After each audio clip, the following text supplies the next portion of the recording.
మేము విలీనం చేసుకున్నాం. విలీనానికి సరిపోయే సంఖ్యలో అయినంత మంది వరకు మేము తీసుకోలే వాళ్ళని.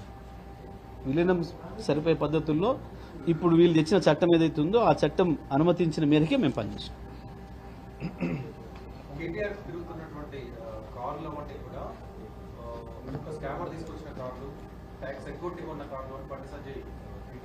బండి సంజయ్ ఎక్కడ కొన్నాడో మేము కూడా గానే కొన్నాం, వాళ్ళందరూ ఎక్కడ కొంటారు మేము కూడా గానే కొంటున్నాం. గంతే. నేను ఏమంటున్నా, బండి సంజయ్ తిరిగే కార్లు ఏ షోరూంలో కొంటారో మేము కూడా అదే షోరూంలో కొంటున్నాం. సెకండరీ కూడా కొంటాం. ఇప్పుడు నువ్వు అమ్ముతా నేను కొననా? ఇప్పుడు నా కారు కూడా తీసేస్తున్నాను, నేను అమ్ముతున్నాను, నువ్వు కొనవా? సింపుల్. దానికి ఏముంది? ఒక కారు ఎవరు కొనుక్కోవడం కూడా అమ్ముకోవడానికి సహజమైన విషయం. దానికి పెద్ద ఇదా? ఈ బండి సంజయ్ హోంమంత్రి కూడా పెద్ద కనిపెట్టింది ఇదా? వాస్కోడ్ గామా లేక కొలంబస్ లెక్క గత చిల్లర మాటలు చిల్లర వేశాను.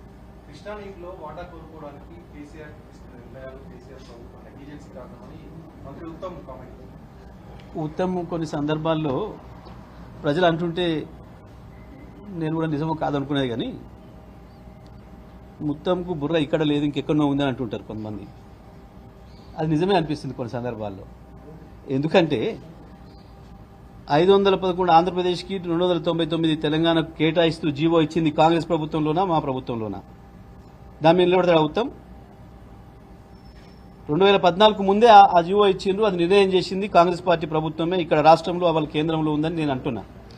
ఈ విషయంలో ఏమైనా తేడా ఉంటే నేను దేనికైనా సిద్ధంగా ఉన్నా. ఉత్తమ్ సిద్ధమా? మాట్లాడతాడా? వస్తాడా?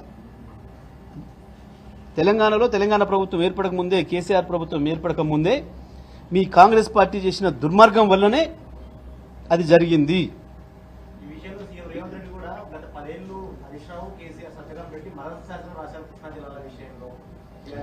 నేను ఒక మాట అడుగుతున్నా, డేట్లు తారీఖులు పెట్టుకొని కూర్చుందాం ప్రజల సమక్షంలో, చెప్పు దెబ్బలకు సిద్ధమా అంటున్నా. నువ్వు ఉత్తమ్ కుమార్ రెడ్డి అయినా నీ ముఖ్యమంత్రి రేవంత్ రెడ్డి అయినా మేము సిద్ధంగా ఉన్నాం. చెప్పు దెబ్బలకు సిద్ధంగా ఉన్నాం. మీ సిద్ధమేనా? కాంగ్రెస్ పార్టీ ప్రభుత్వంలోనే ఇది జరిగింది, యూపీఏతోనే ఇది జరిగింది, రీఆర్గనైజేషన్ యాక్ట్ వచ్చినప్పుడే ఇది జరిగింది అని నేను అంటున్నా. ఆ ద్రోహానికి బాధ్యులు మీరే.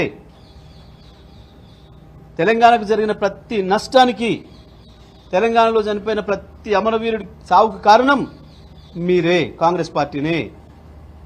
ఉన్న తెలంగాణను తీసుకుపోయి ఆంధ్రప్రదేశ్లో కలుపుతున్న నాడే వ్యతిరేకించినప్పుడు నలుగురిని కాల్చి చంపిన పాపం మీ కాంగ్రెస్దే.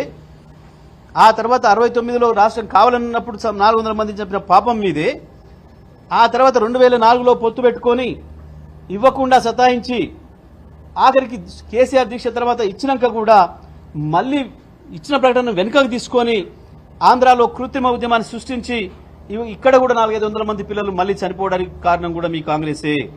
నీళ్ల విషయంలో జరిగిన ద్రోహమైనా, నిధుల విషయంలో జరిగిన ద్రోహమైనా, ఉద్యోగాల విషయంలో జరిగిన ద్రోహమైనా వీటన్నిటికీ కారణం కాంగ్రెస్ పార్టీనే తప్ప ఇంకొకరు కూడా కాదు.